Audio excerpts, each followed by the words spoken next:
Tinitingnan na rin ng Office of the Ombudsman kung ang banta ni Vice President Sara Duterte laban kay Pangulong Bongbong Marcos ay bagay na maaari nilang aksyonan. Ayon kay Ombudsman Samuel Martires, magagawa lamang daw ito ng kanyang tanggapan kung makikita na ang mga aksyon ng Vice President ay ginawa bilang bahagi ng kanyang trabaho. Pero sa ngayon, As far as we are concerned right now, we have not seen any acts of the Vice President that we should investigate. Well, we do not find anything that is in violation of one, the Anti-Graft and Corrupt Practices Act, of any of the offenses in the revised penal code that is in relation to the Anti-Graft and Corrupt Practices Act.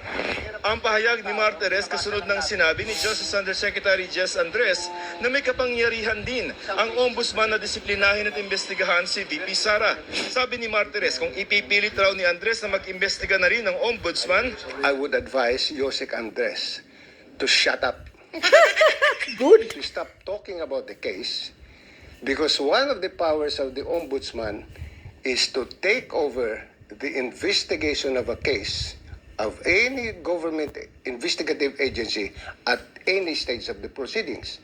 pinaalala ni Martires kay Andres ang nakasaad sa Section 15 ng Republic Act 6770 o Ombudsman Act of 1989 na may kapangyarihan ng ombudsman na imbestigahan at kasuhan ang kahit sinong public officer, empleyado, tanggapan o ahensya at maaari nitong i-take over ang investigasyon ng anumang ahensya ng gobyerno.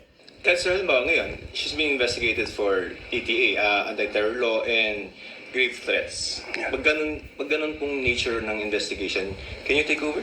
If we find that the grave threats is committed in relation to office, are these grave threats done in relation to the performance of her duties as Vice President?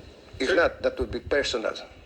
And we have no jurisdiction over these things. Correct. Hinihingan namin ng pahayag tungkol dito ang Department of Justice. Ayon kay Ombudsman Martires, bukod sa investigasyon na gagawin ng NBI at DOJ, pwede ring i-take over ng Ombudsman ang investigasyong ginagawa ng Kamara kay Vice President Duterte.